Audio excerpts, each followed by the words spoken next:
welcome to the first edition of the No Long Take Web3 Bootcamp. All right, all things crypto, all things education, all things Web3, because that's what it's about here at Blockchain Lex Group. We're about educating and uplifting women, communities, marginalized communities to ensure that we have all of you at the level you need to be, education-wise, RegTech-wise, to take yourself into the future.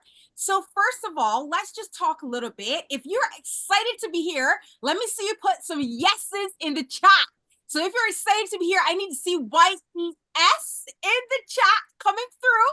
All right, Eugene, Devin, Tricia, yes. Okay, great. You're all excited to be here, and we're excited to have you as well. So who am I? My name is Gabrielle Gay. I am the CEO of Crypto Mondays Africa, Director of Educational Initiatives at Crypto Mondays Caribbean, and also just great partner with our foundation, Erlen Bradshaw Foundation, with the Blockchain Lex Group. I see all the yeses coming through.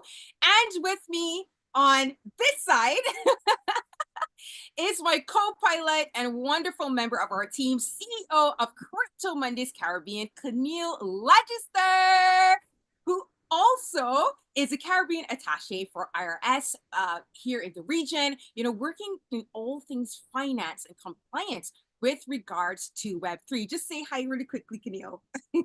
Yes, good afternoon. I do not have your energy this Monday, but I appreciate you. Thank you for that wonderful introduction. Again, my name is Keir Legister. Pleasure to be here. I am just here I love the attendance here. Our goal here is to educate you and partner with you. So without further ado, Gabby, keep it going.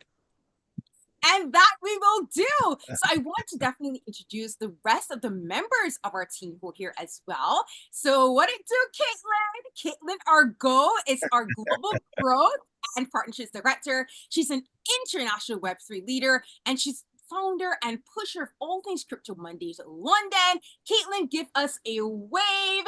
Say hi. Let me pin you really quickly just so you can see Caitlin. And of course, he needs no introduction, but circling back to our founder, attorney Brian Bondo.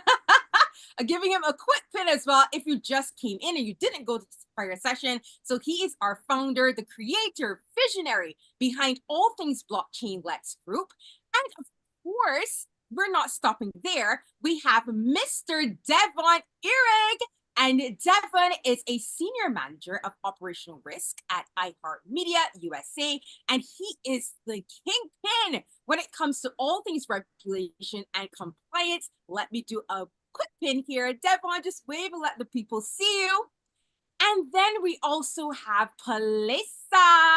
Palisa, where are you? So you can come up to the top.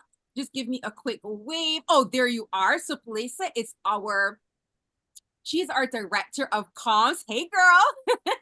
And fun fact, Palisa also is an esteemed and high-achieving graduate from our NLT and FLC programs. So she has come through the system, right? So that's what it's about at Blockchain Lex Group. You come through and you also just grow as a person, as an individual as well. Then we have Adela. Where are you, Adela? Adela is our advisor, Devon as well too, advisor to the board. She's a co-founder of DNA Legacy Blockchain Brokerage. She's an auditor and compliant expert because we only have the best of the best here for you. So let me see where are you, Adela? If you can find Adela, if you can put her on the screen really quickly. And we have Evan and Nino. Evan and Nino, there are directors with regards to the No Long Ting Bootcamp and the Electric Dreams Venture Builder. I know it sounds very exciting, but they're going to tell you what that's all about much later. So Evan and Nino, where are you? Okay, I just saw Nino. Great to see you, Gabby. Great intro. Thank you. And I just saw. Big up yourself, everyone. So this is the full core complement of all things BLG, and we will be with you through these 2 weeks of the No Long Ting Bootcamp as we educate you on all things blockchain. So now we're going to unpin as we go into our keynote speaker, the legend himself, who also has spent a lot of time with us We've been honored to have his presence at the Crypto Mondays, which, by the way, we'll send out links and everything so that you guys can stay tuned. We have like a video podcast series, Crypto Mondays, where we essentially talk and discuss all things Web3 and all things experts in the area. So bringing to the fore, the legend, the man himself, Dr. Keir Finlow-Bates. And if you have been under a blockchain rock or a Web3 or crypto rock and have no idea who this man is, which would be crazy, Dr. Keir Finlow-Bates is a blockchain researcher and renowned mathematician from Cambridge, and he holds a PhD from London and has been researching and innovating blockchain technology for over 8 years. He has over 40 patents granted to his name. He's a lecturer and mentor for PhD students. He is also the founder and CEO of ChainFrog, and he has been involved in blockchain business, innovating several patents in the field and developing data integration products based on blockchain. He has worked for companies like Qualcomm, Xerox, Citrus Systems. This man is a legend. When you think blockchain, you have to take the blockchain god off, which is Keir. So let's put some claps in the chat and show him some big LG love. Put welcome in the chat. Keir, thank you so much for being with us, and we are excited to hear your keynote. Please take it away. Well, thank you very much. I don't know if I can keep the level of energy and enthusiasm up. It's remarkable. I'm really impressed. And anyway, so I'm going to go into lecturer mode now and talk a bit about what I've called building on public, open, permissionless networks. So basically blockchains. And I think maybe it's best to start off with a quote. There's an ancient Greek philosopher, Archimedes, who once said, "Give me a lever long enough and a fulcrum on which to place it, and I shall move the world." And I think we can add to that, give me a community of people to help me pull that lever, and we'll move the world much, much further. And one of the things I'm going to be circling back to in this talk time and time again is this idea of community, that it's about a group of people doing stuff. It's not about individuals striking out. Blockchain is decentralized. Blockchain isn't about centralized organizations with a CEO or a guiding leader at the top and the rest of us just following. And that's what I think makes it exciting. So I'll start off with some analogies, talking about things out there that are public, open, and permissionless. And the first most obvious one to me when I think about it is roads. Roads, okay, there are toll roads that you have to pay for, but by and large, most roads are public. We all pay for them through our taxes. Anybody can use them, provided you're following the rules of the road. So they're kind of public, open, and permissionless. And because of roads, we can transport stuff and we can travel to places. So they're kind of important. And also, they've been around for a long, long time.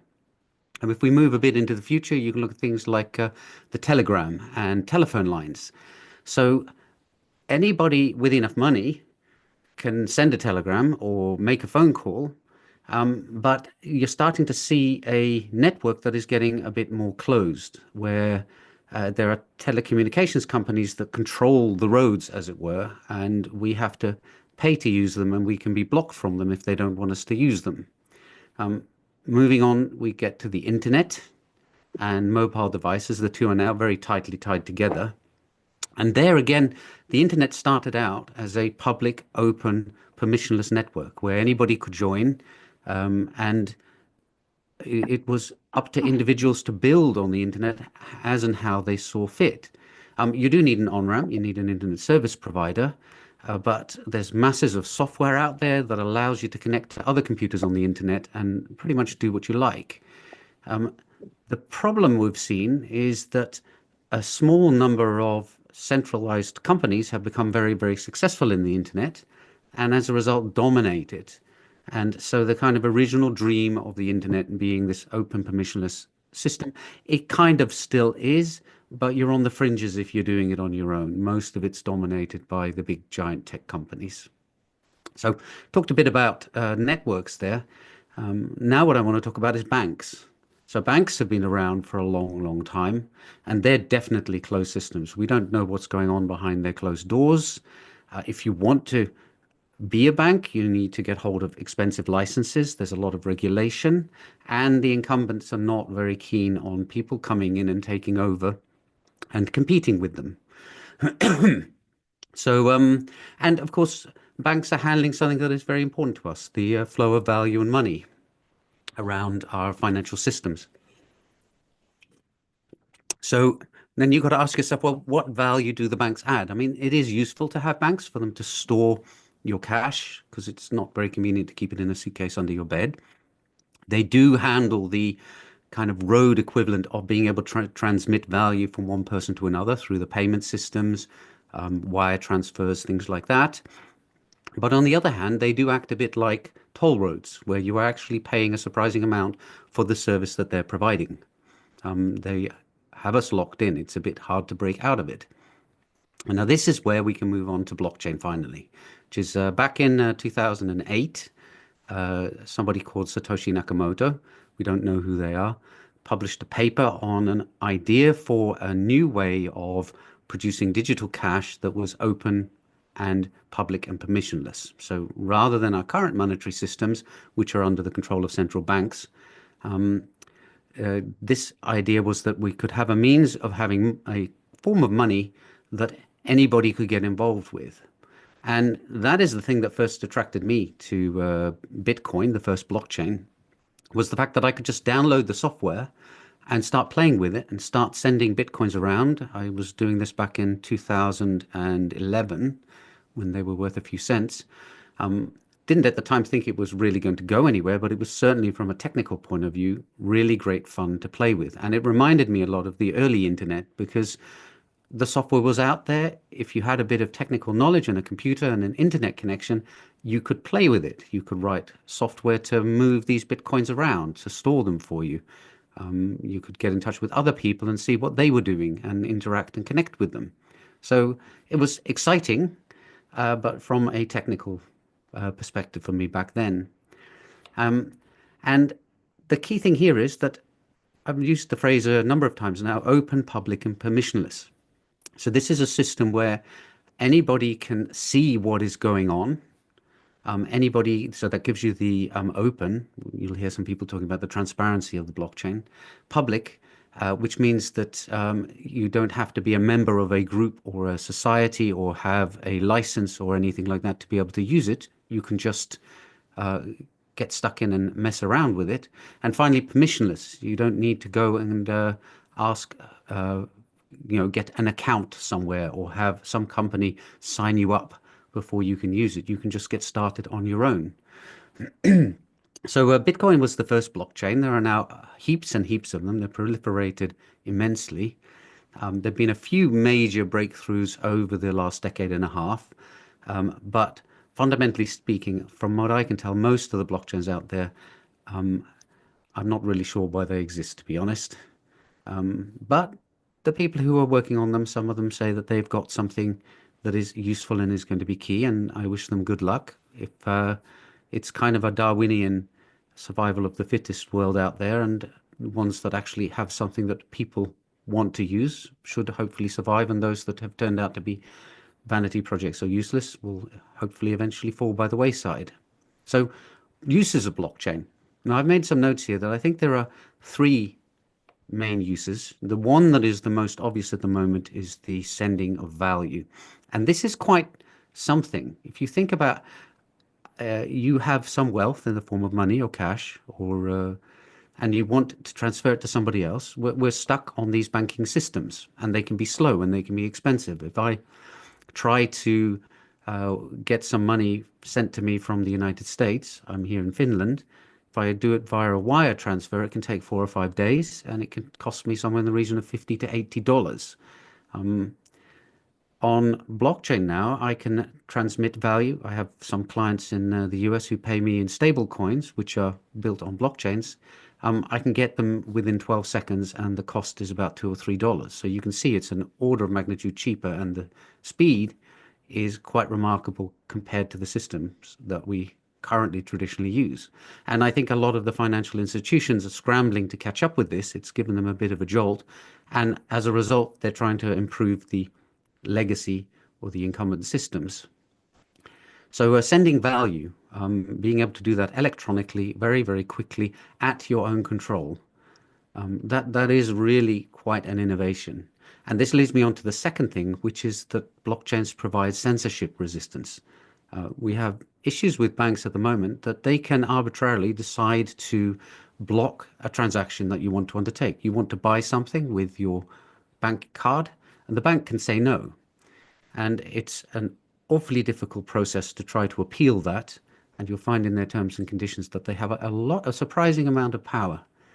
And we're kind of stuck with that. And there's a lot of excuses offered for these things. There are banks who've sort of blocked people from buying crypto with their bank cards, for example. And then they will quote things like anti-money laundering legislation or something like that. And it's often kind of hard to tie the reason given for being turned down with the action that you're trying to undertake. You can have your banking access completely blocked. I've had a bank close a bank account because they wanted to know where some funds came from. And I said to them, give me a letter quoting the legal statutes in the country that I'm in, explaining why you need to see this, and I'll show you where the funds came from. But I have to do this because I'm under an NDA and I have to be compelled by law. Can't just tell you. And they decided not to do that. They just decided it was easier to close my bank account instead. And we're seeing more and more of these kind of stories coming out. So blockchains give you censorship resistance. They allow you to undertake transactions. And by their very nature, it's not possible for institutions or governments to stop those transactions unless they go to immensely great effort. So that is something new for us to deal with as well. We've not really had that before. And then that also leads me on to a third thing, and this is where you can start building now, I think, which is you can use blockchains to store and retrieve data without having to rely on some other party to look after that for you. So at the moment, if you're building software, you'll usually go and set up a server on a cloud computing service provider. You'll be running databases in there. You'll be storing your data, or maybe you're outsourcing it to another company. And in that sense, you're giving control to those companies over your data. And again, just as I was talking about censorship problems within financial systems that we currently use, we have a censorship problem in data as well, in terms of the fact that we don't control it fully, and that we're at the whim of a company deciding to let us to continue to use their services or not. So it gets a bit technical when we look into it, but for a programmer particularly, if you have a database running on a server that you don't control, you're running a risk that it's not going to be available when you need it at some point in the future. So with a blockchain, you have admittedly a rather expensive at the moment, and compared to databases, rather slow system, but you have access to a system where you can write data and nobody else can stop you. Again, this has some downsides to it. Most technologies do have both downsides and upsides, but we have to weigh up the two. And from my perspective, I think this is a good thing. Few of the features that some other modern blockchains now have. One of them, I prefer to think of them as autonomous programs, but they're called smart contracts in the industry. You can write short computer programs that you deploy on the blockchain, and then you don't have to do anything anymore, and they're there forevermore. And these small programs can conduct surprisingly sophisticated financial actions, or other actions too. And the fact that you don't have to have the server up and running the program to provide the service to other people, again, is quite a revolutionary thing. Normally, going back to those cloud computing servers that I was talking about, you'd have to pay your bill every month for your program to be running on the server. And if you fail to pay the bill, you get fed up with it, then your program is gone. With a blockchain, you can deploy programs that will just be there for people to interact with pretty much as long as the blockchains continue to exist. And it looks now, given that, for example, the Ethereum blockchain has been around for over a decade, that they're pretty robust. They seem to survive. So there's another interesting opportunity for people who are looking to do something innovative in a new space.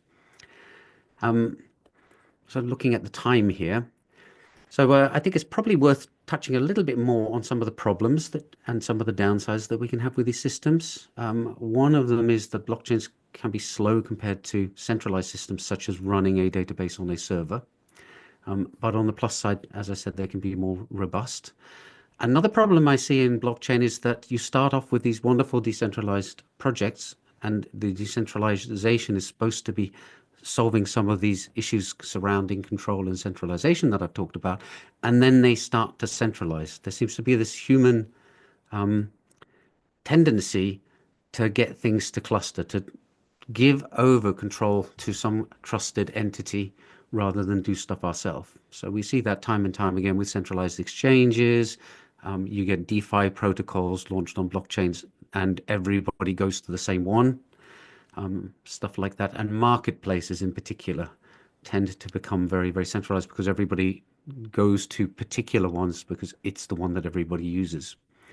So, and then there are user downsides as well, because as you know, I can't remember who said it, but with great power comes great responsibility. If you're going to manage all your stuff yourself, you have to be kind of your own bank. You have to handle your own security. You have to keep your private keys private. That's like looking after your password. You can't go running to an admin if you forget it. So you are responsible for your own destiny on the blockchain. And people aren't used to that. We're used to be able to click on the link saying, I forgot my password, please send it to my email again. And if you're really looking after your own stuff on blockchain, you don't have that out. So, you can outsource it to a third party, but then you run risks. That is, can you trust that third party? Do they have withdrawal limits on your crypto if that's what you're using blockchain for? That kind of stuff. So I think I'll finally wrap up with some advice if you're ever thinking of moving into a startup involving blockchain, because I've worked on quite a few now. And the first thing I'd say is make sure you're solving a problem that somebody has. I see a lot of blockchain projects out there where I look at what they're doing and I cannot for the life of me work out who's interested in the solution that they're offering. In particular, you see it with the chasing of buzzwords, where people go, oh, the great thing this year is virtual reality or the metaverse. I'm going to do a metaverse blockchain project. And then next year it's, oh, AI is the thing now. I'm going to do an AI blockchain project. And you sort of wonder, is this actually a real problem you're trying to solve, or are you just jumping on a bandwagon? A second one is duplication. You see when a good idea comes along that in this day and age, lots of startups spring up.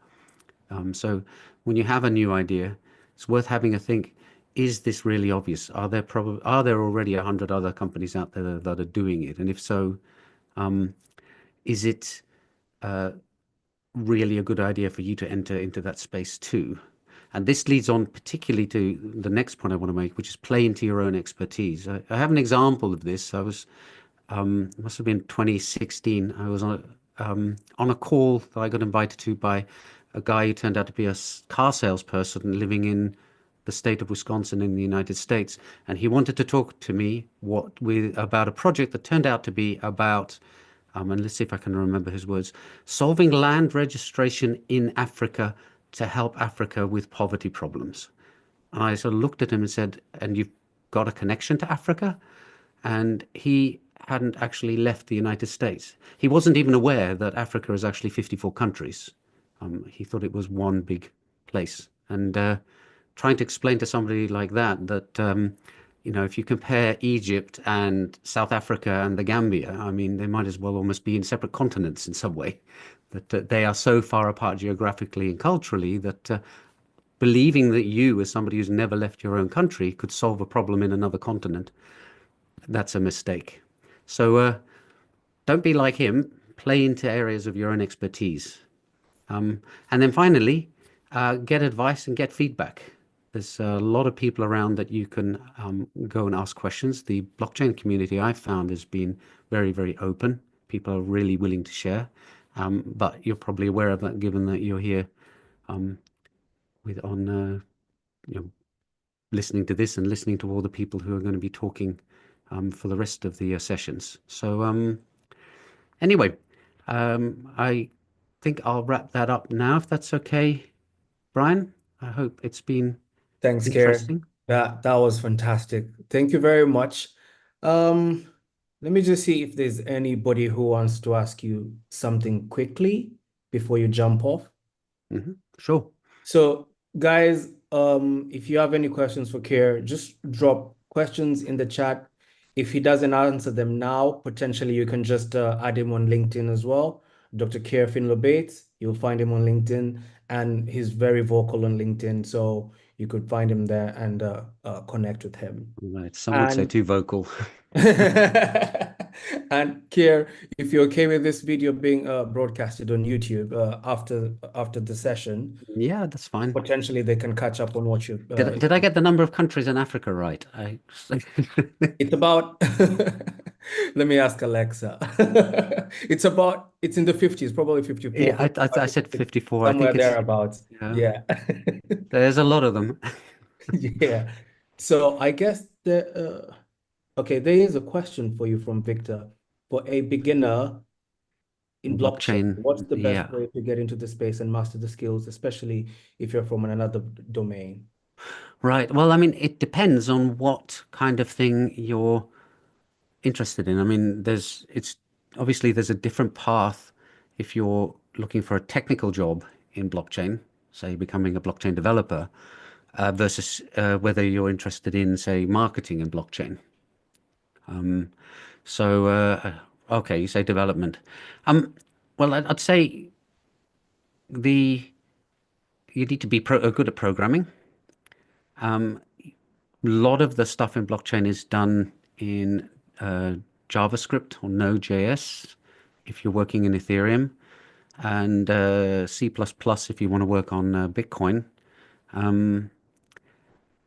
Just go read articles. There are so many Medium articles and like tutorials and things like that that you can find out there, and just might take is to just dive in. And the other thing is, I found that learning about cryptography is really important.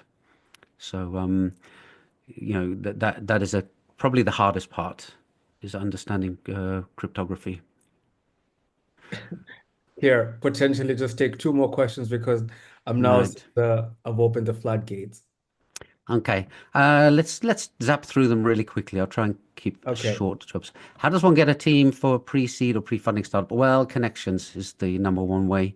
If you want a good team, you need to know the people, and that's the same for pretty much any startup industry. What do you think about private blockchains, Hyperledger Fabric? I wasted 2 years on private or permission blockchains in 2017, 2018. And that's because companies were looking at blockchain and they looked like they would be offering money.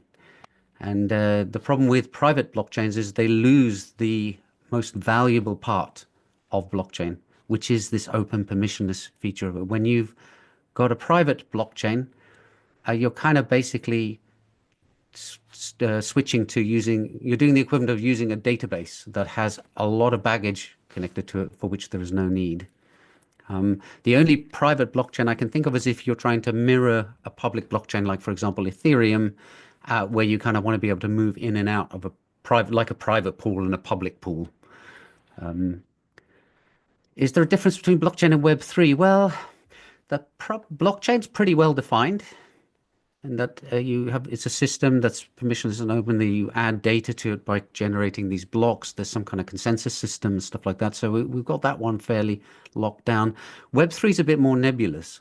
I like to think of Web3 as the use of blockchain in the World Wide Web infrastructure. So it's kind of like you've still got web pages and you're still using databases and stuff like that, but a part of it relies on an open, permissionless public blockchain system tied into it. So that's the way I like to look at Web3, but there are other people who will disagree with me. Gosh, what else do we have? Blockchain development again. Well, I've been through that one. Here, I think the Uh, one on the blockchain and AI one is interesting because that's currently where the buzz currently is in the landscape.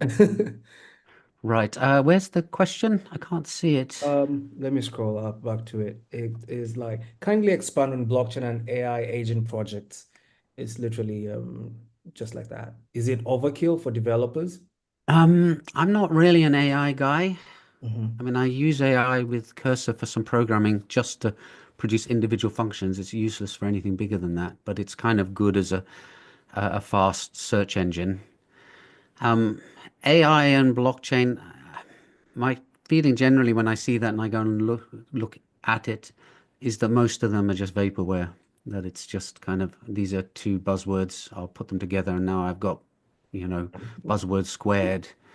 So, I mean, I'm sure that some people will come up with really clever systems that use AI and blockchain. AI in blockchain, I think, doesn't make sense because blockchain is a highly deterministic system and AI is rather random in comparison.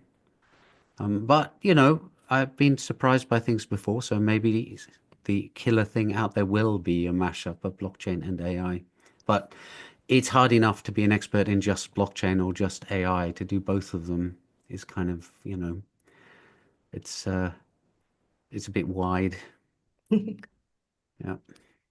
Oh, and then last question. Hey, Keir, great work. Where can we find your patents? Well, they're in patent databases because patents are made public. So if you search for my surname on a search engine like lens.org or at the United States Patent and Trademark Office's database, I've got a unique name and you can find me there. Don't get too excited though. Patents are not the world's most, well, patents make academic papers look like magazine articles. And they're just, it's like they combine the worst of academia with the worst of the legal world in incomprehensible mix. So will blockchain replace traditional banking or will they coexist? Well, I don't think banks are going to go away in a hurry. So I imagine that they'll coexist. But what I do imagine is that the two will start interfacing more. We're seeing more interest from banks have given up on the we're going to ignore this, we're going to fight it. They're actually now starting to work out how they can actually work with it. And I just think over time there'll be more and more of this. And I think they're learning stuff from it. There's a whole bunch of interesting stuff about blockchains for handling transactions that I don't think banks have thought about before. So I imagine that the two will combine and eventually there'll be a spectrum where you can be all the way over and fully in the bank or kind of part way between banking and blockchain or just go completely all decentralized and handle it all yourself.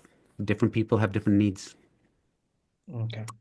Yeah, Thanks. on LinkedIn, if you want to find me, you just search for Keir Finlow-Bates. You can see my name at the bottom of the video feed there, and you'll only find me because there's only one. Thank you, Keir. All right. So, do you have like an ultimate takeaway, or Keir being one of one is the ultimate takeaway for this? It's hard to top that one, isn't it? It's really hard to top that one, Keir. Yeah, right. But Okay. yeah, thank you so much for your time, Keir, and I'm sure they'll be in touch. So, oh, and your books, Keir, they're supposed to, Oh, are yeah, they? Well, there's that's the blockchain one. Is it mirrored or not? I can't tell. yeah, Um, it's showing. right, move over brokers. Here comes the blockchain. And it's a kind of fun walk between the technology, the philosophy, the sociology, the financial and economic, Yeah, with a bit of humor thrown in. And it's had a lot of, I think we're at 50 or 60 reviews on Amazon now, and they're all invariably positive.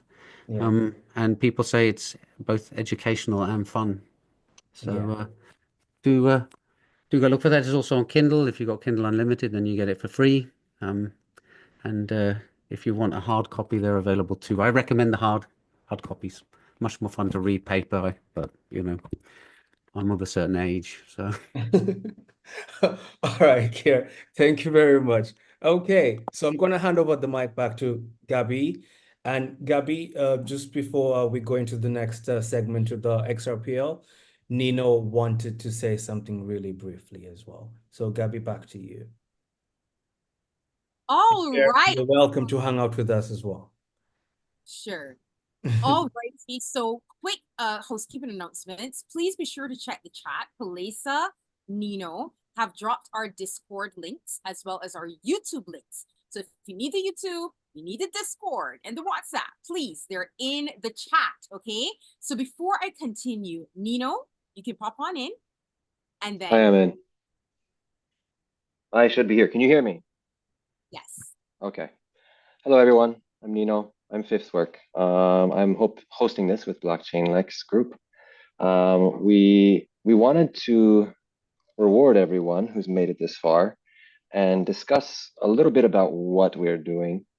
So what you just heard was an expert discussing blockchain, and he mentioned 3 things that we will go into detail much further. And this ties into the ideathon that will be happening later in this boot camp. But you're going to identify a problem in your community. You're going to apply, theoretically, blockchain to this problem. And you're going to submit that idea to us.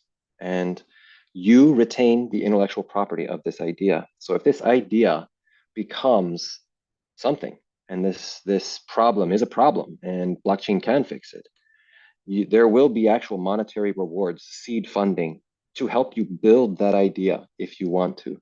And we have had students who have been selected for interviews with developer programs. So this isn't just a come here and get learned or get educated.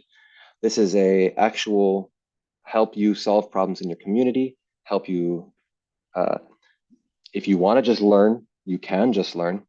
But ultimately, the intent is to gather experts and just get you all together, bring you up to a general better than average understanding of what blockchain really is, and then hopefully help you apply that in your communities. That's what we're all doing here. So this is fully funded. You don't have to pay us anything. If you need help, reach out to me, please. I can help you with some things. Go to the Discord, find your developers, find your team, find your people. Be careful with your idea. If you have a good idea, don't just go throwing it out there. I just wanted to say that really quick to try and set the hook a little bit of why you should be paying attention, why you should stick with us. Thank you, Gabby. Thank you, Thanks, Ryan. And thank you, Doctor. Yeah. Thank you very much, Keir. And Keir is still in the building. If you want to ask some questions in the chat as well. Gabby, on mute. Can you guys hear me well? No? Yes, now I hear you. Yeah. Awesome. Thank you so much for that, Nino. And I'm happy that you stressed that because that's what it's about. As you said, it's not just the education, it's actually setting you up, right? For the rest of your life if you have a potentially great idea with Web3 technologies. So speaking of potentially great ideas and partners and people who can make this happen, is a great segue into our next guest. So first of all, I want to see in the chat, if you have ever wanted to go to Paris or wanted to go to Europe, put Paris in the chat. If you have ever wanted to travel Europe, put Paris in the chat. Okay. So Femi, okay, Naladi, Barbara, yes. All right. So we have the Paris people in the chat. So you are going to love our next guests who are coming up. So we have Ripple Commons in the house. Let's put some clap emojis for Ripple. They are going to talk to us today, and they're going to reveal why I talked about Paris in their introduction, because the Ripple Commons X Aquarium residency is in the house to talk to you today. So let's put our claps together, our clap emojis together to welcome Dr. Vera Radiva and Cyril Bordeaux to speak to us from Ripple Commons and Aquarium Residency. Welcome, welcome, welcome. Can you guys... Yes, hi, this is Cyril. Hi, Gabriel. Thank you very much for the invitation. So Dr. Vera Deva is still kept with our partners, i.e. Madrid. We created a curriculum with them for their business school around blockchain, and they're still with them. But worry not, I am here with you to present you the residency program, our nonprofit, and what we're trying to do. And I didn't come here alone. I came here with Dels, who is a founder, currently a member of the cohort right here in Paris, and who's going to talk a little bit more about what he's building, what we're doing, and how we're helping him out, him and others.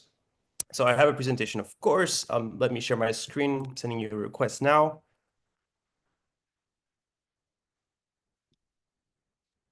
Yeah, Cyril, you can do it. There you go. Nice. You can see my screen? Yep. All good. All right, cool. Well, it's a pleasure to meet you all. Thank you very much again for the invitation. It's a pleasure to be with you. So my name, as it was mentioned, is Cyril. I'm program manager at XRPL Commons, which is a nonprofit based in Paris.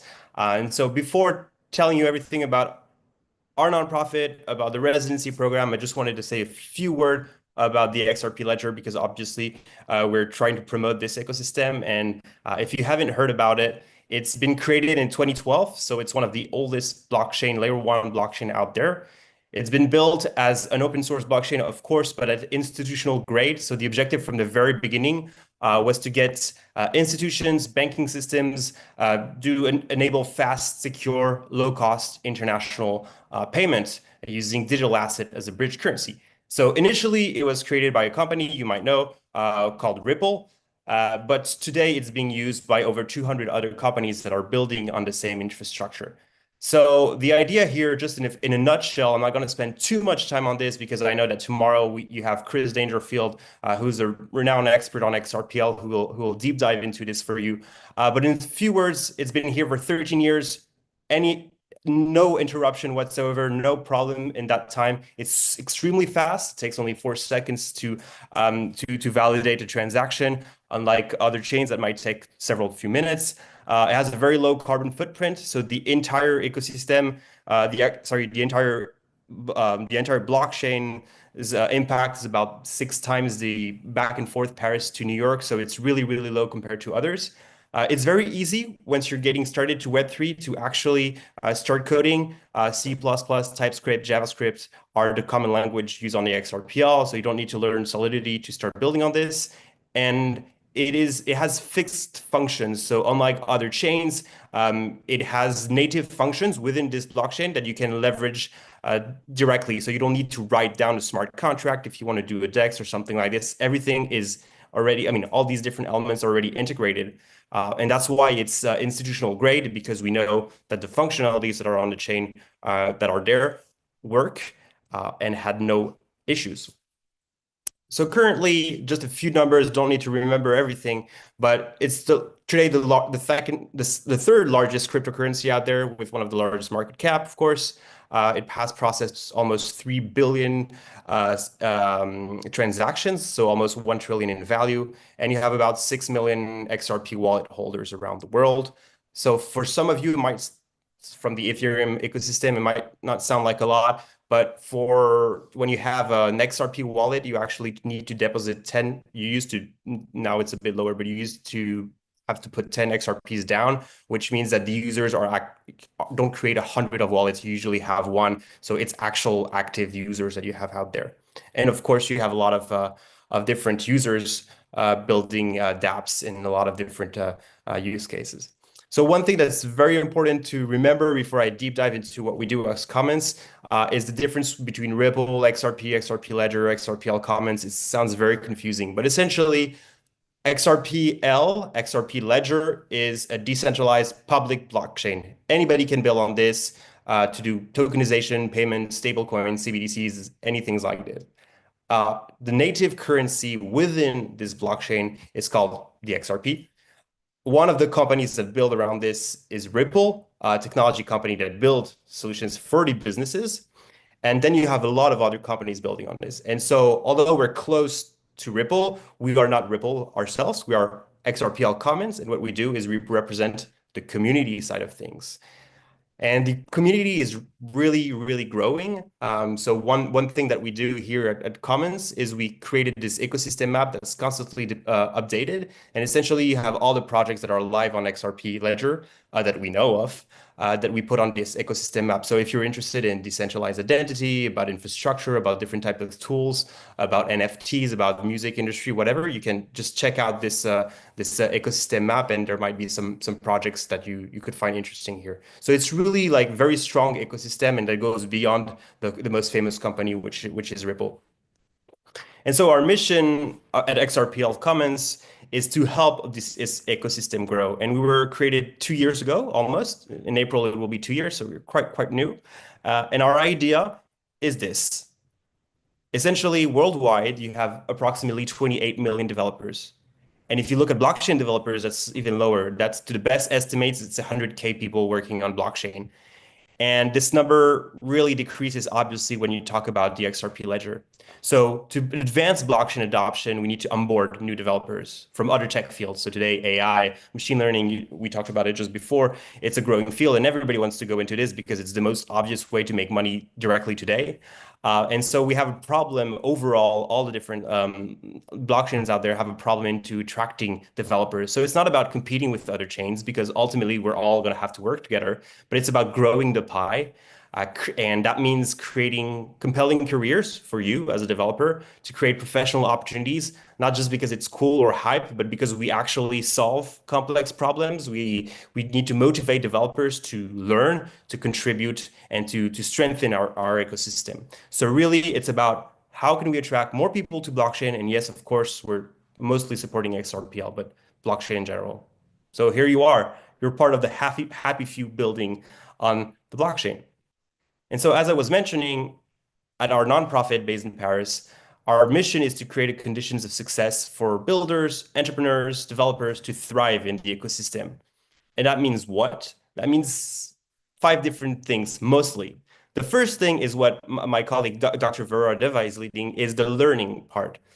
Because if you don't learn how it works, obviously you're not going to grow a career in this. So it's about building partnerships with universities. So what we do is we create tools, we create programs, we share content and knowledge with professors and students.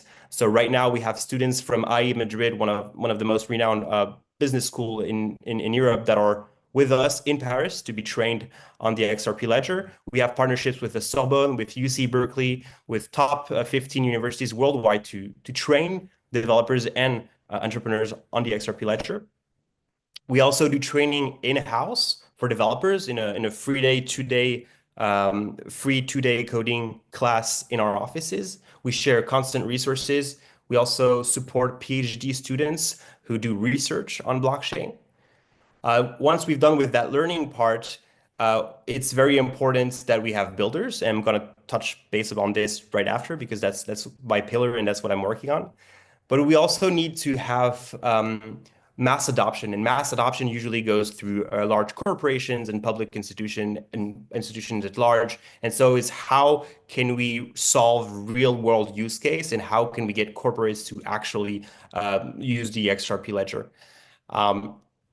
And can you still see my screen?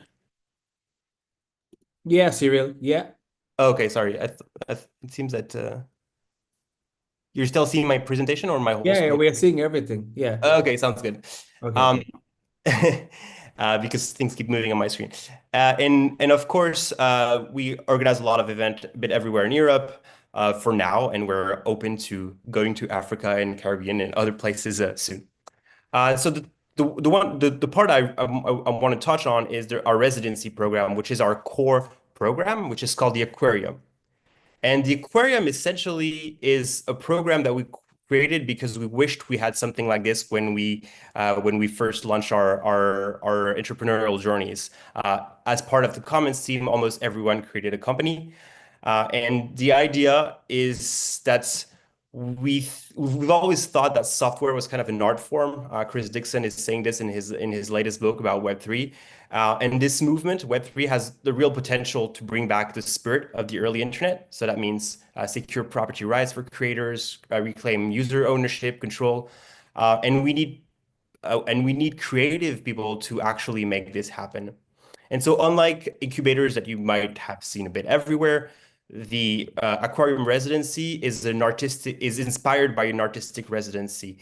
What it means is that we provide time. So for 3 months, a place here in Paris. If you come from outside of Paris, you're hosted in a hacker house in Paris. And the time to focus. So we actually pay our residents to be part of the aquarium residency program. We don't pay them much, but enough so that they don't have to focus. They can focus on their project and they don't have to look for another job while the residency program is happening. We really want them to be dedicated to their project. And like an artistic residency, we don't actually select projects, we select people. So for each cohort that are 3 months long, we select 12 people from all over the world.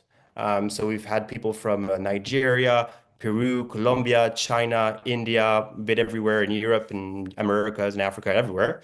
And in these residents, we pick them because they have complementary skills. So some of them are from a product design world. Others are hardcore blockchain developers. Some can be researchers and have PhD in AI, for example. So we're really looking for different people, and each time they focus on a specific theme. So these are all the different themes that we've explored: intellectual property, decentralized identity, regeneration, gaming and gamified experiences. So this is the current one that we're hosting. And right now, we're about to launch our AI in blockchain. So I know we talked about that a few minutes ago, but we're launching our AI in blockchain cohort very soon. So each time focusing on the different theme to emerge some real world blockchain applications. So concretely, what does it look like? We have space to learn, meeting mentors, meeting successful or less successful founders, and learning from them across the XRPL ecosystem. But not only, we often invite people from other chains as well. We organize weekly workshops, not just on Web3, on how to code on XRPL, but also on legal and regulation framework, on UX and UI design, on a lot of topics like this, on gamification, for example. And so the idea is very quickly for our residents to start building. So even though we don't select people for their project, ultimately each of the 12 residents builds their own project while they're at the residency program. Cyril, we can see your whole screen. Oh, it's not just the presentation. I don't know if you wanted us to see the whole screen. No, not necessarily. That's what I was wondering, because there's my notes and everything, and it's not as nice. So let me share just because it's nicer to just see that. Yes, that's it. Yeah, cool. And so these are all the different types of activities we're doing. We're training them for public speaking to know how to pitch. We're promoting them at conferences and an international meetup that we're going to. So it's really important for us to highlight these founders, and not only in our residency space in Paris, but also outside. So here's a few of our alumni from the previous cohorts, and these are the current ones, the current cohort. So 12 founders from all over the world building very, very different projects. And actually today with us, we have Dels, who will be talking about his project. So Dels is from Nigeria and London, and he's working on Agrify, which is regenerative agriculture project. But before I hand it over to him, if you're interested in joining the residency program, so we have closed the applications for AI and blockchain because it starts next month. But we have a continuous application program. So far we haven't set which theme will be the next one explored in September. But we're currently debating, RWA. RWA is a very big topic. So this is something of interest, and we have a few others that we're interested in. So if you're interested in it, scan this, apply. Who should apply? So that's a great question. So we're looking for people who are willing to commit to build on the long term. So not just exploring for 3 months. This is what we did the first, second residency, but we really want entrepreneurs who want to work on an idea for the next several years so that they're ready to build and commit. We often have students applying, and we love that students have the want to build something immediately. But if they're committed to their education, we want to make sure that they finish their education first before becoming founders. So really, what we're looking for is entrepreneurs at heart that really believe in their project and that have real life scenario use cases that they were willing to explore with us. With that said, I talked already way too much. I think it's better to have a founder speak for himself, explaining his project and talking about what he learned with the residency program. And with that, I will ask if Dels can join me and present Agrify. Dels, you're with us? Yeah, can you hear me okay? Yes. Dels, quick question. Do you have a presentation? Do you have a slide deck as well? Yes, Or I is it- do. Okay, let me disconnect mine then. Okay, so Dels, I've made you co-host so you can share your slide deck as well, yeah? Thanks, Cyril. Okay. We're still gonna keep you on the screen, Cyril, because both of you are now here. Sure. All right, cool. Can you see my screen? Yep. Yes. Okay. Okay, great. So, thank you for the alley-oop, Cyril. And also thank you for everything you're helping us with during the residency. So hey everyone, I'm Dels. I'm from Nigeria. My full name is Ayodele, but everyone calls me Dels. And during my time at the residency, we've been focusing on one thing, which is the gamification of agriculture. This is like, thinking like, can we actually make agriculture like a game so we can incentivize more young people in Africa to get into agriculture? And that's what I've been working on. So what I've built, or what my team has built, is an AI agent that helps African farmers improve soil, earn rewards, and access global markets. So the main problem we want to solve, I think like this is something that has been spoken about a lot, is like if you're building a blockchain project, it has to solve a real world problem. If not, it's just going to be another like vaporware thing. And we all know Africa has enough land to feed the entire world. But when they think about Africa these days, the image is hunger. And one of the leading causes of this is that farmers in Africa lose over $30 billion worth of yield every year due to soil degradation caused by climate change. So erosion, floods, extreme heats, weather patterns, it depletes our soil. And this means we cannot we can't fulfill our destiny of being able to feed the entire world. And so back in 2021, I got together a team of people in like AI, design, blockchain, agronomy, research, just all sorts of like researchers. And we started thinking like, how can we solve this? And in 2023, we came across the carbon markets, and we learned that, there's about $1 trillion that has to be spent by the world to capture 10 gigatons of carbon before 2050. And one of the most natural ways of doing this is agriculture, because, when you plant crops, they need carbon to survive. So regenerative agriculture is going to be a major way to reduce the carbon in the atmosphere. It's one of the reasons why The Economist refers to carbon credits as Africa's next big export. But the problem here is that to the average farmer, they're like, when you mention carbon credits, carbon markets there, and they're like, this makes no sense. I just want to farm in my normal way. They find it too complex to transition, and they don't have enough motivation. And so yeah, we built Agrify. And what we've been focusing on is how can we sort of like reward farmers? We have an AI agent that understands your farm, and then like how can we also reward them with tokenized carbon credits, which is the tokenizing the carbon data and turning that into monetary value, so we can reward the farmers who adopt regenerative practices. I could share a quick demo. So essentially, we just have an AI agent, and an agent that you give it your address and the proof of ownership of your farm, and it's going to take publicly available soil data from satellites and historical soil data, and then take all this complex data, which is your soil nutrients like your soil depth, soil moisture, pH level, nitrogen, carbon, all of that stuff, and also understanding your weather and your current place and the crop you want to plant, and come up with like personalized tasks for every farmer. So things like, your crop rotation, trying out agroforestry, adding organic matter. The farmer can simply just click on what they've been given and ask like, how do I do this? And then upload evidence of doing it to endpoints to increase their regenerative score.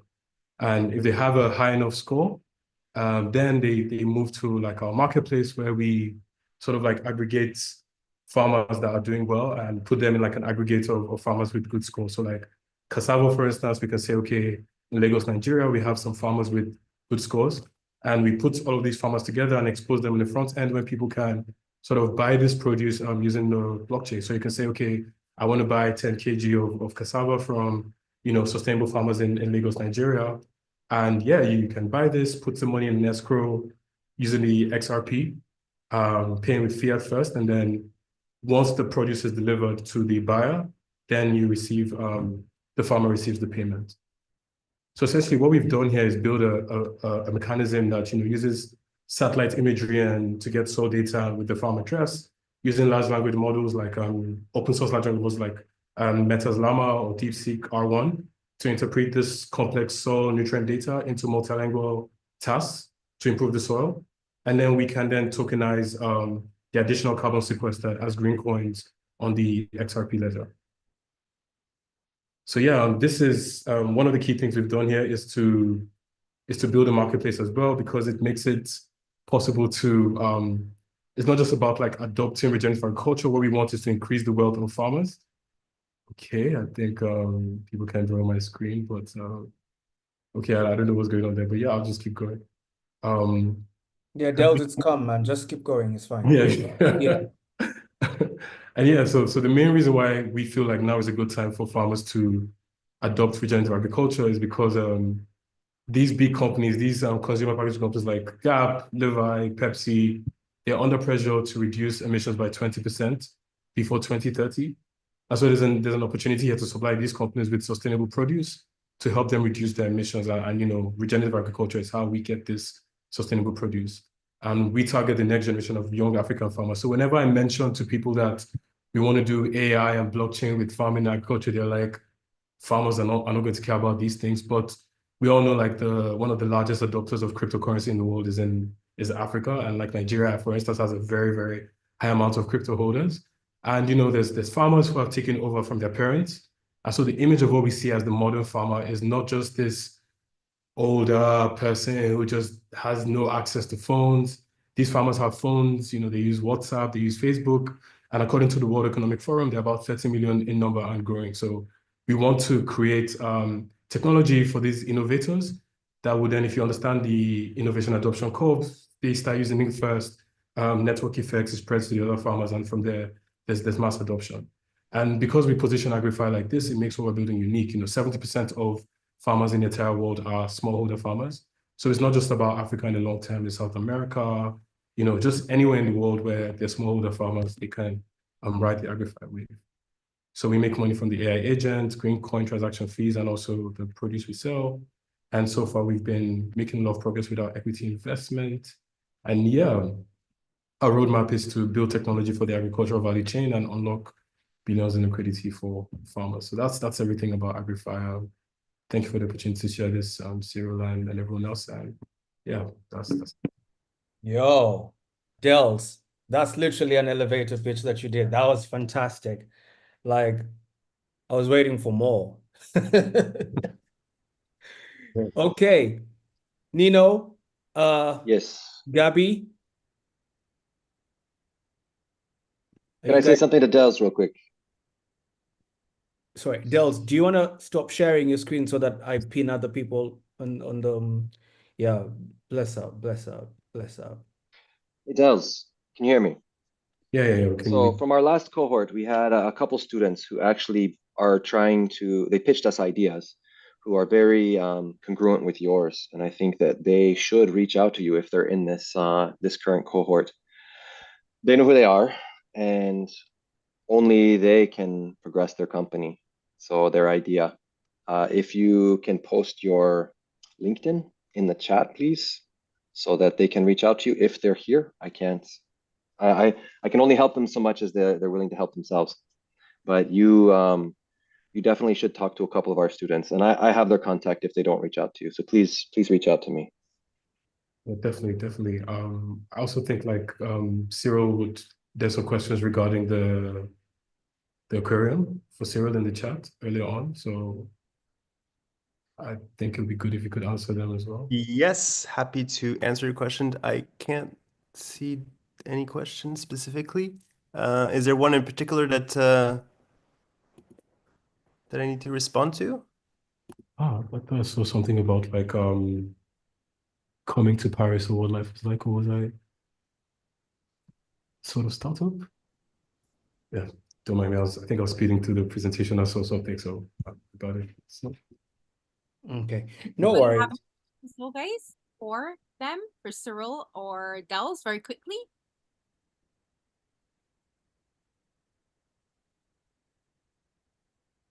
We have a lot of comments saying how amazing it was.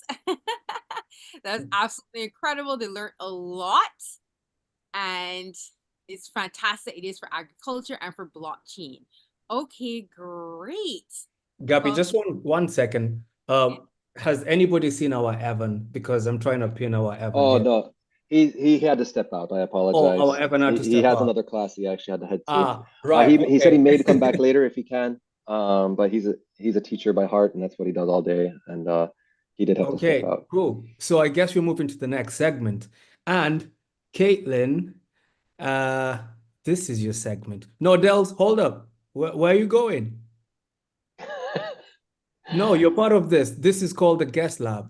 So this is like a panel session where, we're now opening up a Q&A kind of type, but Caitlin is going to start off with a panel session kind of thing, just to warm things up, and then it's open to the audience. So Caitlin, handing over to you. Thank you, Brian. Hi, everybody. You guys are doing amazing, by the way. I know it's been quite a lot of content for the last few hours, so we are getting there, definitely. So just a super quick intro. My name is Caitlin, and I'm the CEO and founder of Crypto Mondays London. I'm also a sort of advisor of sorts, and help with partnerships for Crypto Mondays Caribbean, Crypto Mondays Africa. And community building is one of my favorite topics. So I would just love to really quickly introduce everyone else who's part of the guest lab. I don't know, Brian, if you want to like pin everybody or how you want to do it, but I would love to get an intro from everybody in the group. Caitlin, I've already pinned everybody. So Perfect. yeah. So I guess we could start at the top. Cyril, quick refresher of who you are and what you do. Yes, Yeah. Cyril, based in Paris, France, and I'm program manager for a residency program that supports entrepreneurs and developers build on the XRP ledger. Thank you, Cyril. Dels? Yes, I'm Dels. I'm founder, CEO of Agrify. I'm one of the projects on the XRP Ledger Aquarium that's being mentored by Cyril. Yeah. And Gabby, you are a panelist this time around. So introduce yourself.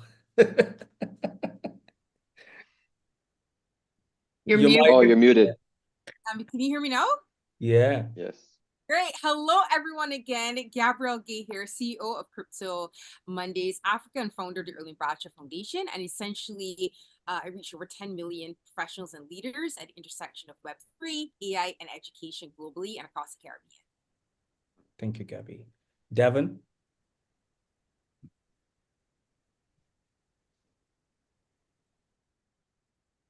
Devin, Adila? My apologies, I'm over Devin's here there. All right, cool. All right, multitasking. cool. Can everybody hear me okay? Yeah, can't see you though. Okay, let me share my video 1 second. All right, that's better. Let me know if you guys see me. Yeah. All right, so pleasure to meet you in such an insightful session. My name is Devin J. Earing. I sit as the advisor to the board for Blockchain Lex Group. And in my secular job, I am the senior manager of operational risk for iHeartMedia. I oversee all things risk management related and risk management initiatives. So good to see you guys and good to meet everybody. Adila. Hi, everyone. And I'm excited to be here and for everyone that's going to get all this information. I am the principal and founder for DNA Legacy Blockchain Brokerage and also an advisor for the Blockchain Lex Group and also the brand ambassador for AWIC, Texas. And if you don't know about the Association for Women in Blockchain Brokerage, it's basically a way to help women get into the crypto space.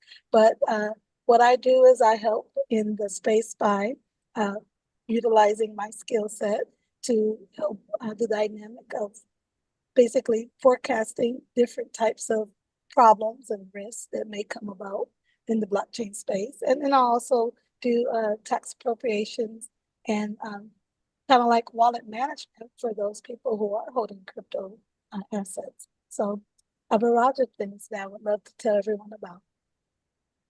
Thanks, Adila. Kinil, then Nino. Good afternoon, everybody. My name is Keir Legister. I am the country representative for U.S. Department of Treasury. I actually sit in Bridgetown, Barbados. A lot of my work is covering the whole Caribbean, all 26 islands. When it comes to compliance, money laundering, all financial crimes. Outside of that, your Crypto Mondays Caribbean COO. Pleasure to see and meet you all. Let's do this. Nino, then back to Beautiful. you, Caitlin. Hello, everybody. I'm CEO and founder of Fifth Work. If some of you must know, but I am a educator to a degree. I own a school, fifthwork.com. It's currently down. We're rebuilding it, adding some more crypto for you guys. Basically, what we do is we reward students based on their performance in an educational course. And you are directly rewarded for how well you do in the course. And this is just one of the other ways that we improve your life. Just try and shift the focus of education to the people that are actually putting in the effort. And it's happy to be here, happy to answer questions. Hopefully we can learn some things together. I'm humbled. Listening to that doctor, it was a good, it makes me want to be quiet and just listen. So I appreciate you guys all showing up. I might shift to students one of these days. Thank you. Thanks, Caitlin, back to Nino. you. Brian, do we have Adela or no? No, Adela had to jump off for an emergency, so it's back to you. No problem. So this is basically the panel of dreams. So I'm really excited to hear from everybody. So first question I've got, I'm really curious how you guys would define community in the context of Web3. How is it different from traditional industries? This concept of community. Well, I can go first on that.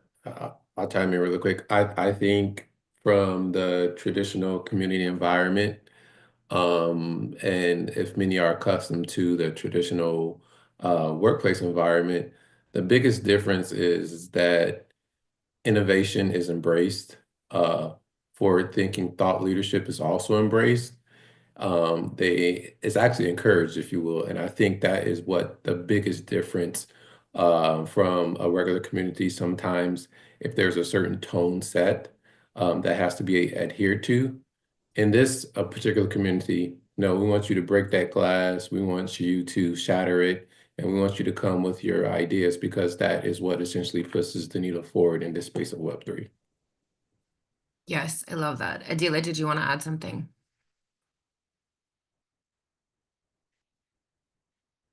I'm sorry, I did. So community in Web3 space means that you kind of have to have a dependency on each other to connect and get the right resources. And within that dependency, there is a trust factor. And unlike other jobs and careers, it's not one man against the other, really. It's about how we can leverage each other's skills to bridge the gap so that everybody can get over the course of the hump. And that's what's unique about this Web3 environment, is because you're not just building a family and you're not building this ecosystem. It's that everybody has something to contribute to that ecosystem, even in some likes of communal assets like a DAO, where it does depend on the community for you to be able to leverage community access to the actual digital asset, the DAO. So when you consider that, then you think of blockchain and crypto and Web3 in itself being an ecosystem that is trusted and built upon the community. Yes, absolutely. Gabby. Yeah, one thing I think that's really beautiful and the synergies between this platform and Web3 and education is the fact that, for example, here in the Caribbean, DeFi, Web3, crypto is not available. It's not largely available in any of the formal education systems. So even this bootcamp is a form of like decentralized open source access that students would not have regularly. Right. So even just by participating and having this initiative, it's really creating that community building through education and really having those similar pillars of open source learning, peer-to-peer sharing, horizontal and virtual knowledge share. That's how I see community building through education and Web3 and the similarities between it. For sure. And I would just add on to that, really, it's this kind of idea, I think, about passivity versus engagement. I think a lot of times in Web 2, sort of the project or the idea comes first. And very often in Web 3, the community comes first. And the community has a lot more power and a lot more say. They will sometimes feed back about a project even. And very often they're token holders themselves. And so they are a type of investor in the project too.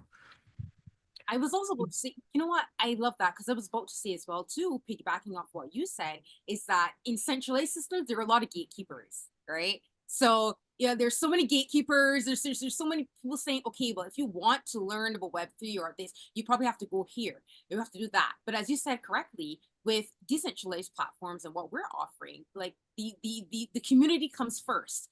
We're about empowering first and then helping you find your way. Whereas if we look at the education system as it is now, they teach you what they want you to know, right? So the matrix provides you with what they want you to know, and then you figure it out after the fact. We're here, we're turning it on its head, right? We're providing all the knowledge. You come, seek, resource, find it, and we'll offer it to you all the opportunities.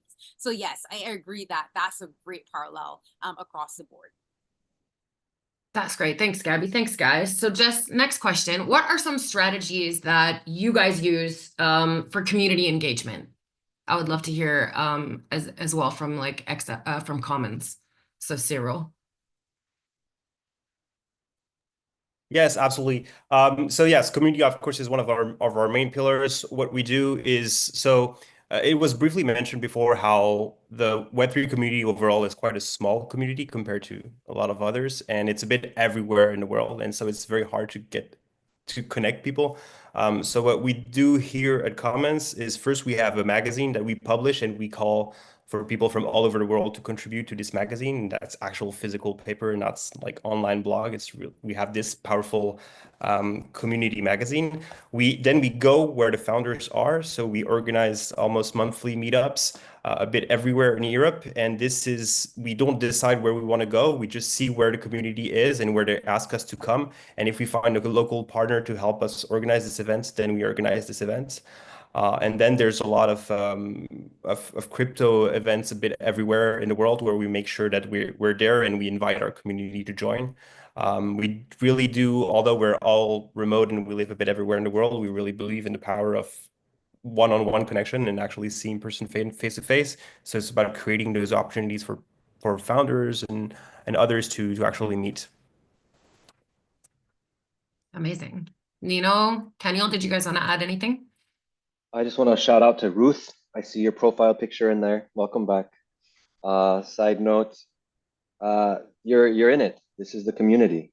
I mean, I'm Fifth's work. We primarily worked with Bitcoin SV for probably 4 years, and then met with Brian, Blockchain Lex Group, went blockchain agnostic. We're updating our platform to include other cryptos, and I mean we're here hosting this too. We're totally here for you guys, for the community. I mean, I'm not getting a return on investment in this, and I'm spending probably $1,000 for this ideathon. So it's really just bring people together, improve the world, do what I can to give back. I live a pretty nice life, and I almost feel guilty sometimes that not everyone gets to live like I do. And so I do. I want to just help. I want to share. I want to bring people together and just improve as much as I can. For sure. And just to add on a little bit, specifically commenting on the Caribbean as a whole, community is the standard of how day to day everybody lives their life. So specifically focus on technology. If the community sense something isn't correct or is not going the way it should be, that information will travel fast. I remember the first time I got to be a fly on the wall and heard the conversation around crypto, Bitcoin, and blockchain. without even understanding it, those that were setting the standard were saying that it's a scam. But then at the same time, you found that individuals that were well-versed and knowledgeable and had the voice within these communities educated those and said, hey, no, this is what it is. It's decentralized. Here's what you could do with it. And I think because of that, the sentiment around the community has changed a lot. So it is necessary to have a community where you have those who are naysayers as well, because then it creates an opportunity for them to lend their voice, especially in this atmosphere and the things that are going around with blockchain and Web3 as well. So community is a must. For sure. Devin, did you want to say something? Yeah, so really quick, excellent point, Kenil. I'd say don't be scared to also create your own community if you feel like you have a niche for a space in Web3, maybe that's unfulfilled. Never shy away from it because it might be more needed than you realize. And the other point I would share is that don't also be scared to merge communities. Case in point, the BLG community is a collective of everyone from everywhere. I come from a non-traditional background, but I have a lot of transferable skills that allow me to make an impact still in the future, if you will. So I would just leave that with you. Don't be scared to create your own niche and create your own community, or even merge your own community, if you will. Brian, did you want to chime in? Yeah, I want to play that a bit here. Because I'm getting messages from people like, what's in it for the participants and all that. First of all, we've invested so much time and effort and resources in this bootcamp because we really care. As BLG, like this is our gospel every day. We want to demystify the Web3 ecosystem because amidst the gold rush, we want to be the people providing, solace and knowledge to people who want to be part of something, but they don't know how to. I hardly think you will meet a community where you have like, let's say 40 of the world's best experts in one setting. We're giving you that. Where you have chains like XRPL and other chains coming here together, different blockchain communities like CML, AWIC coming here. So don't just ask about what it is you're getting. The theme this year is working with what you have or what you don't have. So also give something. If you have knowledge, if you're a dev, give something. Like it has to be symbiotic. So don't just ask about we, or is there funding, is there whatever. Like Nino said, yeah, there'll be funding opportunities at some point, but come on, you have to give something to gain something. So if you want to stick with us to the end, you better know the mission and the objective of this bootcamp. But if you feel like this is not for you, also then it's not for you. So you can leave early so that we don't waste each other's time. So Caitlin, back to you. And so much of community is truly collaborative. Like you guys have said already, like here we all are sort of working together, gathering as one group. We are a community. This is a community that you've created, Brian, here with everyone. So yeah, I think it's about asking how you can be of service. Did anyone else want to say anything? Adila, yeah, go ahead. Well, with those comments, I really need to give everyone a highlight. Being from a traditional banking space, the only way that I could have got led into crypto is if I was bartering my skills and also never looking for something when I do something. That's how I created my name space, by asking, what can I help do, rather than what can you do for me? Because you'll find a lot of time if you go in and you volunteer and you give your skill, then you will earn your place into the community. And that's really how it is when we talk about the crypto community. Think about it, everybody. Just I think from the earlier, they said that they live well. It was Nino. if a person already lives well and they don't need much, and then they come to the community and they give information like this, where people pay thousands of dollars for these certificates, you can go online and check it out, then you will understand that us giving this information to the community is what helps grow the community.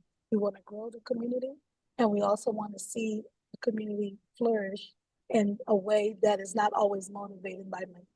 Because if you want to be in this industry, you have to start somewhere, and that's for everybody. We all had to start somewhere, and this is your start. That's what I would say.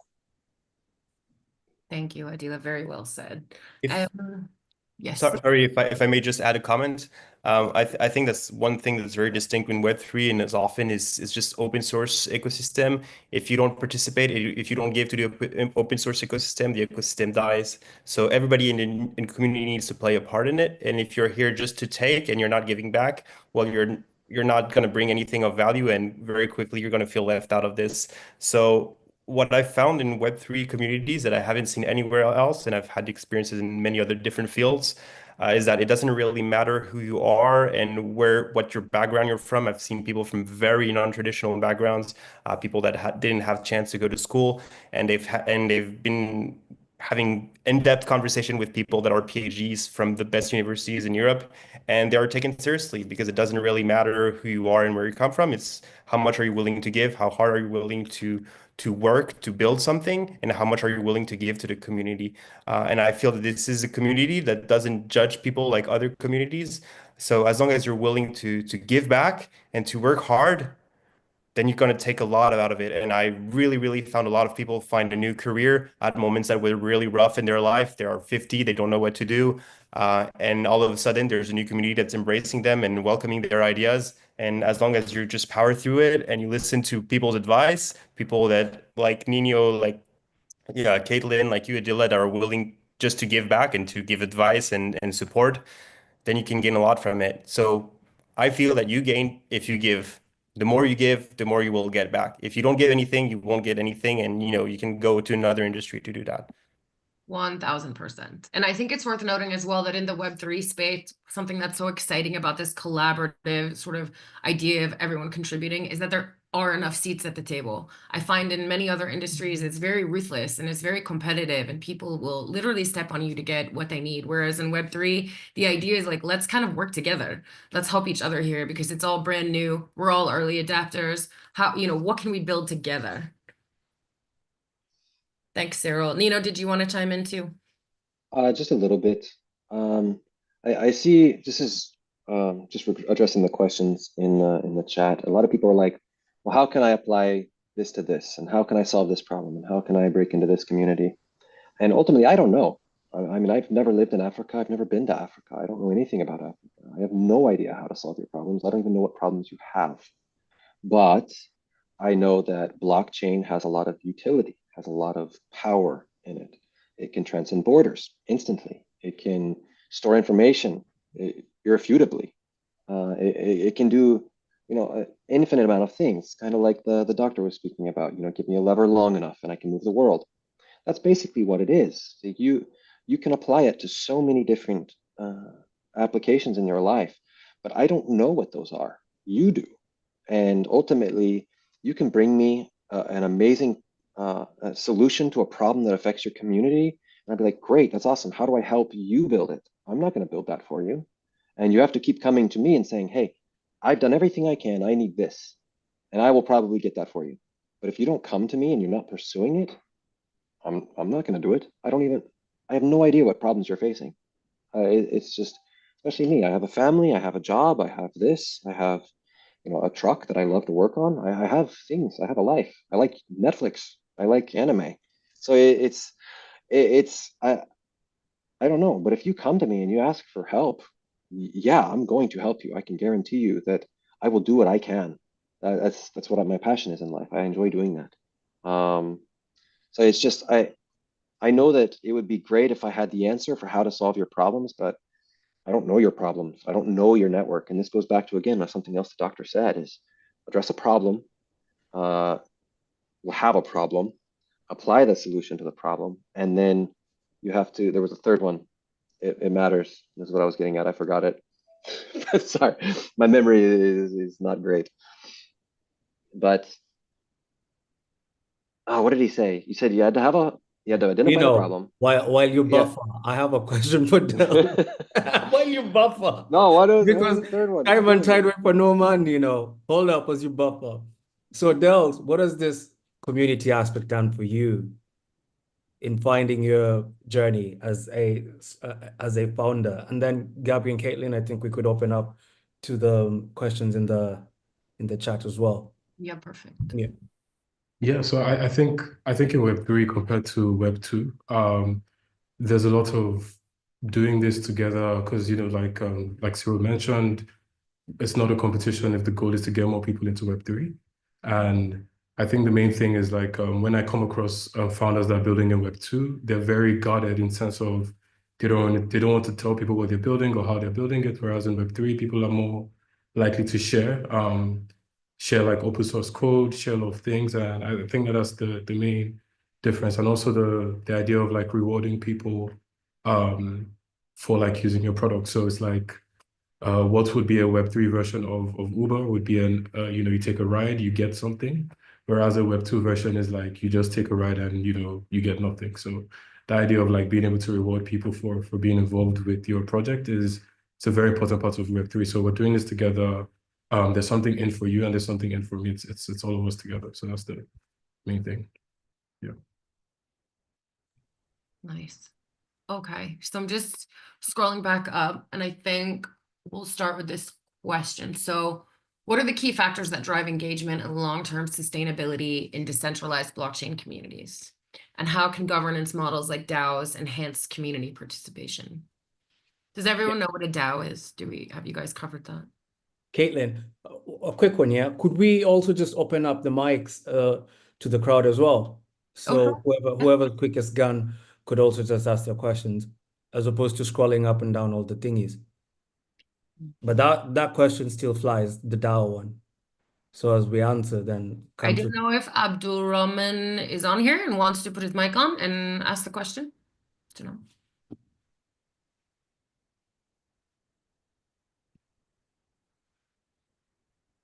Does anyone want to answer the question? He is here. But yeah, anyone in the crowd wants, in the panel want to take that question?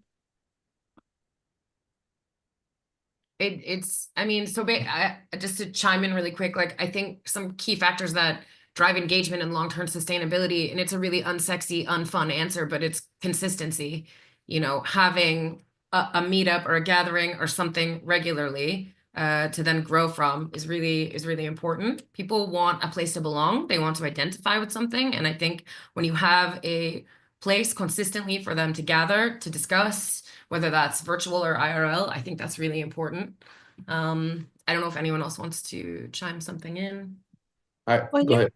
When you consider building the future, what does it take to engineer the future? I think that's the question everybody should ask themselves before they dive in. And in the future, this education is an asset not just for now, but to help you understand what's going to take place in the future. So if you consider that, then you'll know that if you're working towards a future, you know that there's going to be ecosystems that you're going to have to build with inside of your knowledge bracket. And then you're going to have to source out to understand what other things you don't quite, because we can't know everything, right? We can know what we know, but then we add on to what we know and see how it connects the dots in between. So really the bigger question everybody should align themselves with first is, what can I do to contribute to a future that is digital? And then from there, carve out your space. And then from that space, find layers in between that situation that can help you arm yourself and harness your future. That's what I would say. I chime in here and say also, Caitlin, when you asked the question, you said a key word, and that was governance. I know sometimes people might view that word negatively, but in order for a community to be sustainable and to build that trust, there has to be an established governance within that community because it's the foundation that's going to keep it alive. It's going to allow that community to be trusted, and it's going to allow the members of that community to be vested in the mission because there's a governance, which means that there's an establishment that they can rely on. Yeah, agree. So this is a question from Ghost Burns. How do you effectively guide a community that is embracing Web3 and aims to educate people at all levels, starting from universities and expanding across the continent? Does anyone want to jump on that? I can jump in that. That's exactly what we do for the Bachelor Foundation. We work very closely with universities and whatnot. What I would say is that the first thing is to identify your community within that community. So you're going to start, and I mean, you can start really simple, like your WhatsApp groups, literally your WhatsApp groups, your student groups, your student forums. Start figuring out what is the appetite for Web3 knowledge and education in that particular institution that you're in. I would say actually start with a bottom-up approach. I know most times people try to do a top-down approach, but if history has taught us anything, most of the people at the top were not necessarily interested in very rapid change and innovation. A lot of the times, and I could just speak from, the Caribbean and whatnot, we have a lot of innovative leaders, but not enough. So 9 years out of 10, your movement is going to get a lot more traction and a lot more legs when you start with the students. And then it gives you a great kind of empirical data to actually go to the top with, because then you can say, okay, well, we have finance students, we have economic students, we have law, all these different types of students who are interested in this topic, and then this is what I want to do to create more knowledge and awareness on Web3 and crypto in the university and in the community. So that's how I would go about it. And I said, speaking from experience, that's how we've built out a community of almost 10 million across the entire world by doing that bottom-up approach. Because remember, it's DeFi, right? And remember, we're decentralized. It's about ensuring that we remove the gatekeepers, remove the blockages, and remove that bureaucracy and those challenges for education. So that, I would say, is like a good base level outline of how to attack it. And I just want to quickly address this question here by Shibuzi Shukukwa that asks, what is the possibility of finding a role in the blockchain and crypto industry as a researcher? He goes on to talk about developers that are research inclined. Is there any community for researchers? Absolutely. Once again, speaking from education, governance perspective, data is king, okay?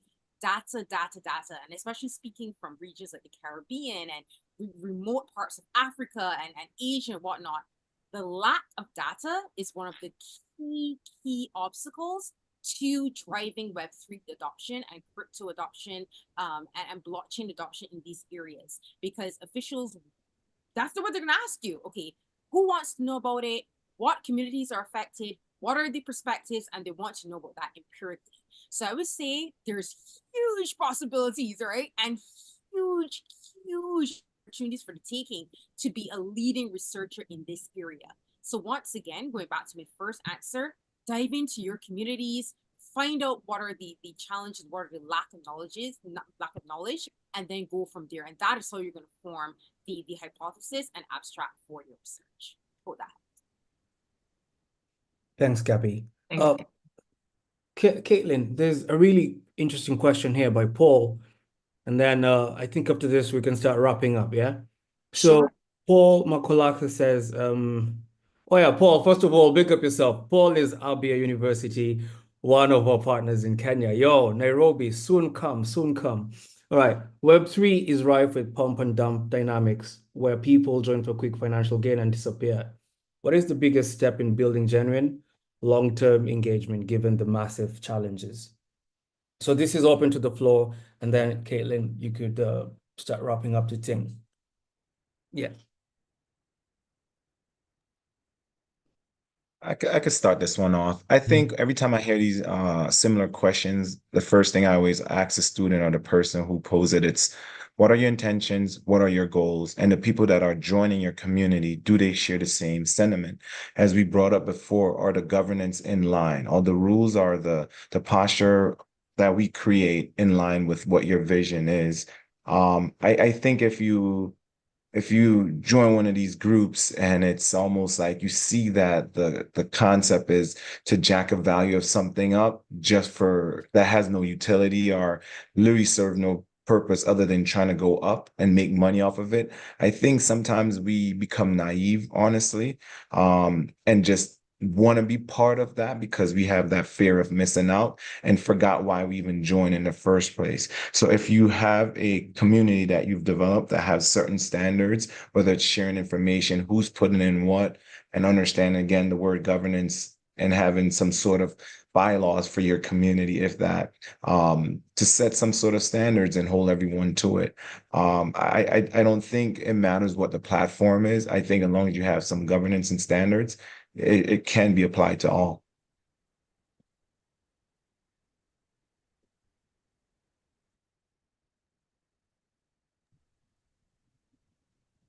That was a great answer.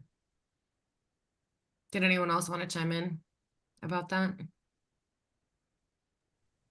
Canel covered that pretty good. I don't have anything on my perspective because the only thing I could add, honestly, it was just support what he's been saying. I mean, there has to be adequate framework and there has to be a risk appetite in your posture that you're going to quantify to allow what your community will accept versus what it won't accept.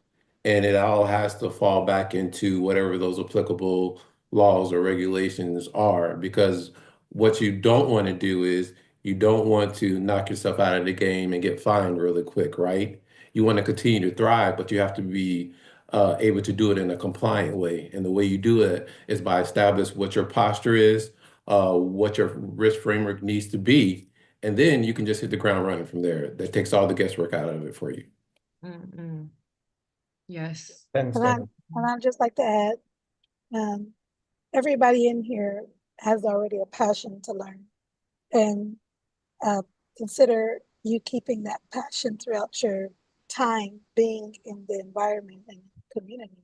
That's the way I think of it. If it doesn't get me out of bed every day, or if it doesn't, this particular subject, if it doesn't keep me interested, then I've lost my passion. Is there ways to regain the passion? There is. But really keeping a passion about what you're setting out to do is most important overall. Mhm. Thanks, Adila. Caitlin, we're short of time, so I think just get one takeaway from each panelist and then call it a night. Sounds good. Should we start with Cyril? Yeah. Yeah, sure, happily. I'll leave you with three things. The first one is be curious. There's a lot of resources, educational resources out there available for free everywhere. It's flooding on the internet. So here I'm preaching in my own church, but xrpl.org, you will find all the information you want, whether you want to launch your own business, whether you're a developer, it doesn't really matter. We have YouTube channels with a lot of content out there. And once you've explored all of this, go on X or Discord or any other communities where people will genuinely be happy to give you information and to help you out. There's no dumb question in this world. That's be curious, the first one. The second one is dare to solve problems. For me, a blockchain is not about gaining a quick buck. I'm not a casino gambler. I try to create utility, to go back on what Kenyal was doing. So if you see a problem that requires to bring back trust, to restore back trust, and we believe that by decentralizing this trust, it will help solve a problem, go for it. Be curious, dare to solve problems, real world problems, and then give back to the community that gave you so much by bringing you into this community, by telling you all of you needed to know to grow a business. It's the most important part. This is what Nino is doing right now. This is what a lot of us are doing right now. So curious, dare, and give back. Big up yourself, Cyril. Gabby, what's your takeaway? Gabby, your mic is off. Can you guys hear me now? Yeah. Fantastic. So, my takeaway from today, firstly, is that, education and community are the nucleus of empowerment. And that's just how it works all the time. Education with genuine people. And that's what you're getting here with the No Long Ting Bootcamp at Blockchain Let's Group. I would say continue to be curious, continue to ensure that you apply yourselves as well. Remember, guys, this is a program that's being provided to you free of charge, no hidden costs, just experts. We literally had Keir Bates here to speak to you one-on-one, directly take your questions, and all the experts here to educate you on the future. So take the key, run with it, and enjoy it and empower yourselves. And I'm looking forward to seeing you guys over the next 2 weeks or so. Cool. Devin? This was an awesome another session. As always, the energy is, unmatched. I say this, don't wait for the title. Start contributing now, whether that be on LinkedIn, whether that be publishing articles, whether that be joining communities like Crypto Mondays, as we are here today. What we're doing is not just a niche anymore. It's becoming more of a backbone of digital finance. There's a common theme that everybody has said, be curious. Curiosity is where you need to be. Stay committed to learning fast. You just don't want to roll. You're going to shape the rules for the future. Because the truth is, honestly, guys, we need more, we don't just need more followers. We need more bold risk takers. We need more bold risk leaders who want to challenge. And when it's time to build, they're ready to build because what we're doing is going to future-proof our industry for now and the future. Thanks, Devin. Adila? Well, I'd just like to wrap up and say that the reason why everybody is here today is to take advantage of an opportunity. But it's with that opportunity that you're going to decide what you're going to do. And I think that everybody knows that every opportunity, whether that's an opportunity to educate yourself or opportunity to network and meet people that are already in the space to learn about exactly, what we're doing in the space. Just consider that when you're going through this boot camp, the opportunity, and then where that opportunity aligns with you and how you're deciding to make your carve your niche in the space. That's what's important while you're, and understand that the people that you're meeting are probably a part of a larger ecosystem that already exists, and we're just waiting for you to put it in place. Cool. Thanks, Adila. Caitlin, Crypto Mondays London. What's up?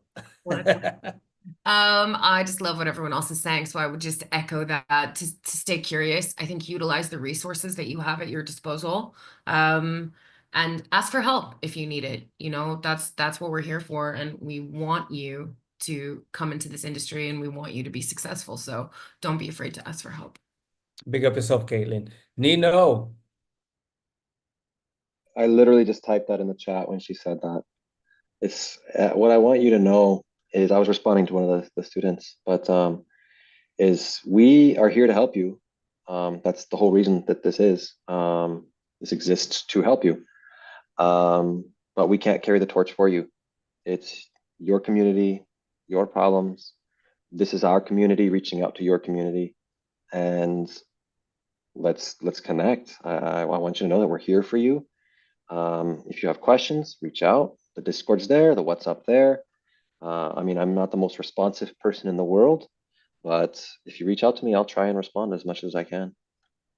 Thank you. Thanks. And thank you all for being here. I appreciate this. Thank you I sent out that email to everybody. Well, not everybody, but some of the people here, I should say. So thank you for coming. Thank you for responding. That was me actually sending that email. It wasn't a robot or a web server. I need to get better at coding. I need a code. I don't even need to get better. I just need to find a coder that can send these emails for me. You don't have to know the answer. You just need to know somebody. But all right, thank you guys. Thanks for coming. Nino. Big up yourself, Nino. Keneal. Yes, you guys you said it all. Hit the ball out the park with this one. But the one thing that resonates with me is the word community. Don't feel like you have to be part of one community. Expand your horizon. Pretty much sure you're here to solve problems. So reach out, learn something, teach something, give and take. It's both. So, create communities and join communities. Add value. Don't just take away. Appreciate Thank it. you very much. I just want to say, big up everybody, big up our partners, XRPL, RBA Universities, EBF, DNA LLB, Crypto Mondays London, Blockchain Sensei, Fifth Work. Like, thank you so much for your time and just coming to support us in building this fantastic platform. Now, today was a bit of a warm-up. Now, tomorrow we're getting right into things. We're going to have XRPL Commons with Chris Dangerfield and Dells again are going to be here tomorrow to show you XRPL Ledger 1. Not really 101. It's going to be mad thing. So just be ready tomorrow. It's not going to be so much love up in here. Things are going to get rough real quick. Yeah. So hope to see you tomorrow. And, come up with some energy as well, because we have 10 days together. So let's kill it. Big up yourselves, everybody. See you tomorrow, 7 p.m. sharp, same link. Catch you later.